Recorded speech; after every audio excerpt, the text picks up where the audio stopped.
Olá, com muita alegria e gratidão a Deus que neste momento nós vamos falar sobre a introdução da carta do apóstolo Paulo aos Gálatas. Lembrando aos irmãos que, com exceção de poucos teólogos do século XIX, desde a sua introdução no cânon, a carta ou livro de Gálatas é atribuída à autoria do apóstolo Paulo, como fica claro no versículo que abre a sua obra, no capítulo 1, versículo 1. Na época em que essa epístola foi escrita, a expressão Galácia era usada normalmente em dois sentidos, no sentido geográfico e político. No primeiro sentido, o geográfico, referia-se à parte centro-norte da Ásia Menor, ao norte das cidades de Antioquia, da Pisídia, Icônio, Listra e Derbe. No segundo, tinha a ver com a organização da província por volta do ano 25 a.C., e que incluía essas cidades e mais alguns distritos ao sul sob o comando geral e absoluto do Império Romano.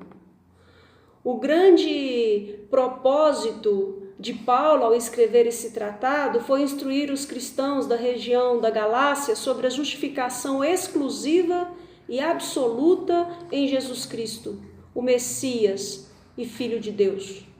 Os mestres cristãos judaizantes tinham procurado convencer os Gálatas a se revoltarem contra Paulo e seus ensinos e os estavam orientando a praticar todos os principais rituais da lei, pois, como eram gentios, tinham que ser circuncidados. E segundo esses mestres, deviam também viver um cristianismo baseado nas ordenanças e na tradição judaica a fim de serem salvos. Os judaizantes eram cristãos judeus que não conseguiam compreender a nova realidade da salvação pela graça, de crer no sacrifício único, suficiente e vicário do Senhor Jesus. Eles criam que Jesus era o Messias prometido, mas também acreditavam no dever de cumprir as ordenanças mosaicas e especialmente todas as cerimoniais. Logo após a cruzada missionária de Paulo na Galácia, os judaizantes recrudesceram quanto ao legalismo teológico por influência e receio de serem perseguidos pelos judeus zelotes e começaram a obrigar os gentios novos convertidos ao cristianismo a passar também pelos ritos da circuncisão, acepção de alimentos, guarda do sábado e os demais dias sagrados. Os judaizantes iam além e procuravam difamar a pessoa e o ministério do apóstolo Paulo, alegando que o apóstolo não era um gentio membro do grupo original dos primeiros discípulos de Cristo e que havia suavizado as ordenanças de Deus a fim de tornar sua mensagem e doutrina mais atraentes aos gentios. Paulo vai vindicar a sua plena autoridade apostólica e condena os ensinos dos judaizantes como legalismo anticristão. Os crentes em Jesus Cristo, quer judeus ou gentios, povos de todas as etnias e culturas, conforme a doutrina paulina, desfrutam em Cristo da absoluta e eterna salvação, porquanto foram justificados, adotados, renovados e transformados em plenos herdeiros de Deus, segundo as próprias promessas da aliança abraâmica. Portanto, a fé no sacrifício e no culto do Cristo na cruz nos liberta para sempre da necessidade de buscar justificação e salvação mediante as obras, e especialmente por meio do cumprimento de rituais e datas cerimoniais. Essa busca se torna destituída de poder, visto que a lei não produz salvação, mas morte, porquanto não fora criada com propósito salvífico.